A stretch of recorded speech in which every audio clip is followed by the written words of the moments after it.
There was a time in Britain when kitchens were not designed for display, when cupboards did not match, and appliances were not color coordinated, when lino floors curled slightly at the edges and the air carried the constant mingled scent of tea leaves, boiled vegetables, and something slowly roasting in the oven. These were not fashionable spaces, they were working spaces. In terraced houses in Manchester, Liverpool, Cardiff, Glasgow, Birmingham, and the East End of London, meals were not curated for photographs or assembled for aesthetic pleasure. They were built from habit, observation, repetition, and above all, necessity. Every scrap mattered. Every ingredient had a second life. Every method had been tested not by theory, but by years of feeding hungry mouths on limited wages. And yet, as Britain modernized and supermarket culture expanded, many of those kitchen habits were quietly criticized, dismissed as backward, labeled unhealthy, or simply replaced by something shinier and more convenient. Dripping was declared dangerous. Boiling vegetables for a long time was called ignorant. Fermenting at home was described as risky. Salted meat was said to be misguided. But over the past 2 decades, something rather interesting has happened. Food scientists, nutritionists, and culinary researchers have revisited many of those old techniques, and with careful measurement and chemical analysis, they have discovered that quite a number of them were not primitive at all. In fact, they were remarkably intelligent, not because working-class Britain had access to laboratories, but because lived experience, repeated daily over decades, tends to uncover truths that fashion later forgets. Let us step back into those kitchens properly and look again at the cooking tricks that were once mocked, discouraged, or effectively banned, and which science now admits were quietly genius. Number 1. The dripping tin beside the cooker. In countless British kitchens throughout the 1950s, 60s, and well into the 70s, there was always a tin sitting near the hob, often repurposed from something else. Perhaps an old treacle tin, perhaps a biscuit tin with a faded picture of roses on the lid, sometimes even an empty tea caddy that had seen better days. Inside that tin sat a pale, creamy layer of beef or lamb dripping, carefully strained from the Sunday roast and saved with almost ceremonial attention. When the joint came out of the oven, the fat was not discarded nor poured down the sink. It was filtered, cooled, and added to the tin, where it joined previous layers like geological sediment, building up over weeks and months. By the late 1980s and early 1990s, this practice was treated as a relic of nutritional ignorance. Animal fat became synonymous with heart disease, and supermarket shelves filled with brightly labeled vegetable oils and margarine spreads promising modern health. Dripping was spoken of as something reckless, a dangerous indulgence of the past. Traditional animal fats such as beef dripping and lard are chemically stable at high cooking temperatures, breaking down more slowly and producing fewer harmful oxidation compounds than many refined seed oils subjected to the same heat. Working-class families did not articulate this in scientific language. They simply observed that chips fried in dripping developed a superior crust, that fried bread cooked in beef fat tasted fuller and more satisfying, and that food prepared this way seemed to keep people fuller for longer. They understood instinctively that fat carried flavor and that waste was unacceptable. What was later labeled irresponsible was, in many cases, a form of heat-stable efficiency grounded in observation rather than ideology. Number 2. Adding vinegar to milk, when buttermilk wasn't available. In a modest British household, if a recipe called for buttermilk and there was none in the house, there was no casual trip to a specialty grocer. There was no online delivery slot. There was simply the quiet act of improvisation. A tablespoon of vinegar would be stirred into a cup of fresh milk, and the mixture would be left on the sideboard for several minutes until it thickened ever so slightly and developed a mild tang. This homemade substitute was then folded into scone dough or pancake batter without apology. Later generations sometimes viewed this as a crude substitute used only by those who could not afford proper ingredients, but the chemistry behind it is now widely taught in baking schools. It was not a compromise born of ignorance. It was a practical understanding that acidity, not branding, was the essential element in the recipe. British mothers may not have spoken of protein structures or acid-base reactions, but they understood precisely what the mixture should look like, how it should smell, and how the dough should feel when handled. They did not need a label to tell them it would work. Number 3. Saving the pot liquor from boiled greens. Few images are more evocative of mid-century British cooking than a heavy enameled pot on the stove, filled with cabbage, kale, or spring greens simmering gently for an extended period of time, often alongside a small scrap of ham, a bone, or a piece of salted pork if one was available. By modern culinary standards, this long simmering has sometimes been criticized as nutrient destruction, yet the families who cooked this way rarely poured the cooking liquid straight down the sink. The pale green broth, often called pot liquor, was carefully ladled into mugs, poured over mashed potatoes, or incorporated into gravy.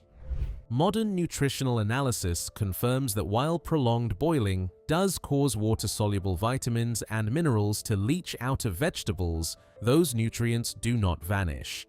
They migrate into the cooking water. If that liquid is consumed, the nutritional value remains available to the body.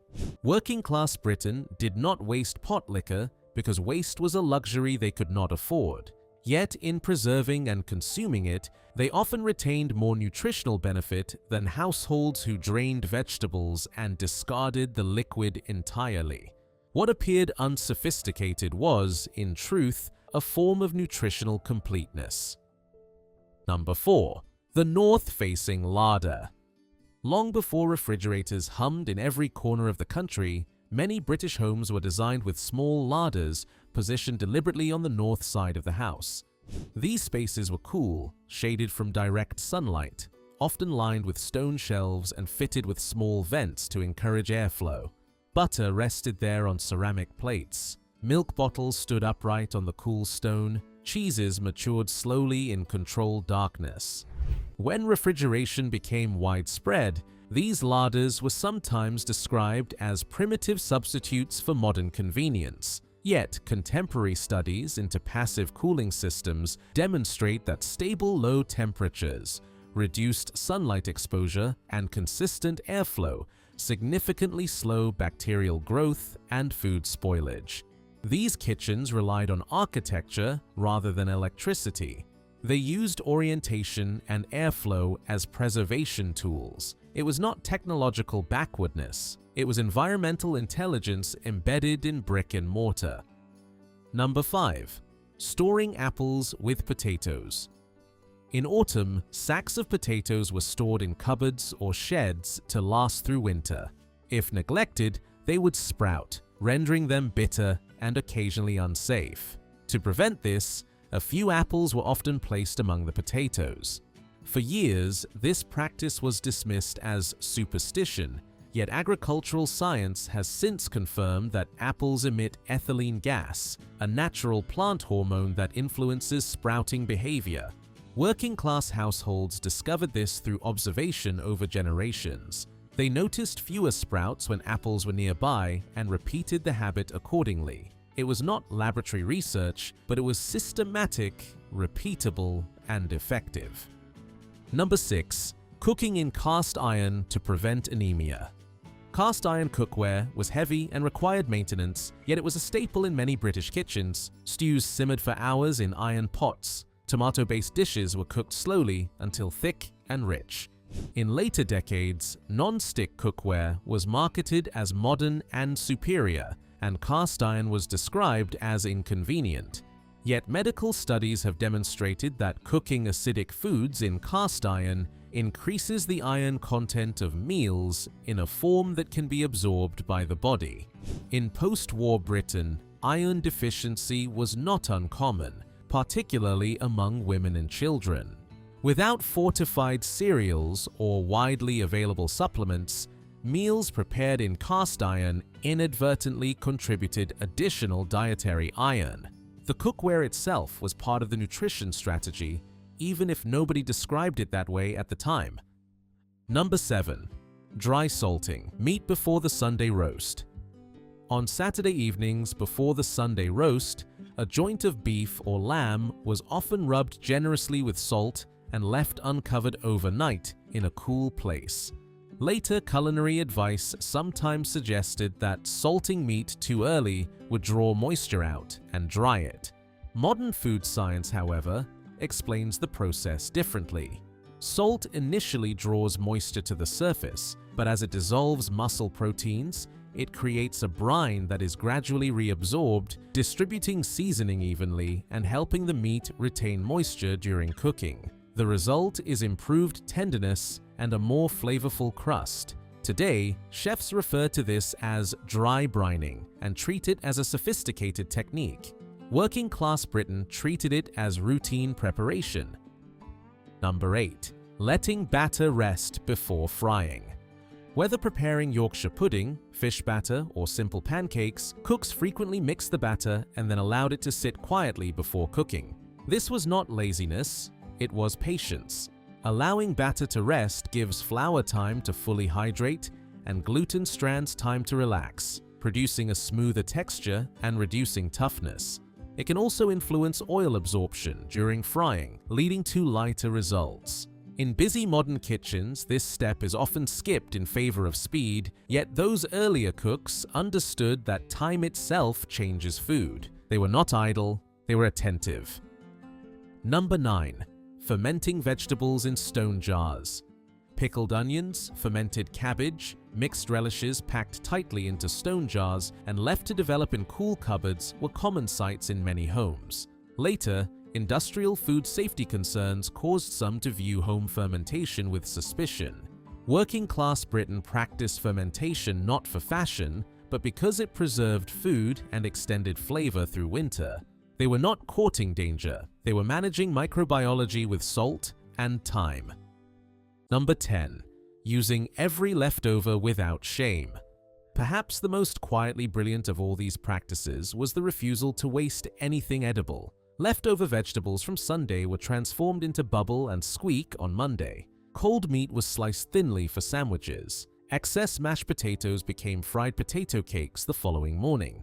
In recent years, sustainability campaigns have encouraged zero-waste cooking and mindful resource use, yet earlier generations required no campaign. They understood instinctively that food represented labor, time, and money, and discarding it casually was unthinkable. Creativity flourished within constraint. What some later interpreted as poverty cooking was, in reality, systemic efficiency. When we look back at these kitchens now, it is tempting to romanticize them entirely or to dismiss them as outdated altogether. Working-class Britain did not set out to outsmart science. They were simply attentive to what worked. They observed how food behaved, how ingredients interacted, how flavor developed, how nothing could be wasted, and how bodies responded to what was eaten. And in doing so, they created a body of practical knowledge that modern research is only now articulating in technical language. The dripping tin beside the cooker was not ignorance. The vinegar in milk was not desperation. The larder shelf was not primitive refrigeration. The salted roast was not guesswork. They were solutions refined through repetition. Perhaps the greatest lesson is not about any single ingredient or technique, but about the mindset that produced them. A mindset that valued observation over fashion, patience over speed, and practicality over trend. In kitchens where money was scarce and appetites were large, ingenuity was not optional. And as science circles back to examine these methods one by one, it keeps arriving at the same quiet conclusion. They were not backward. They were simply ahead of their time,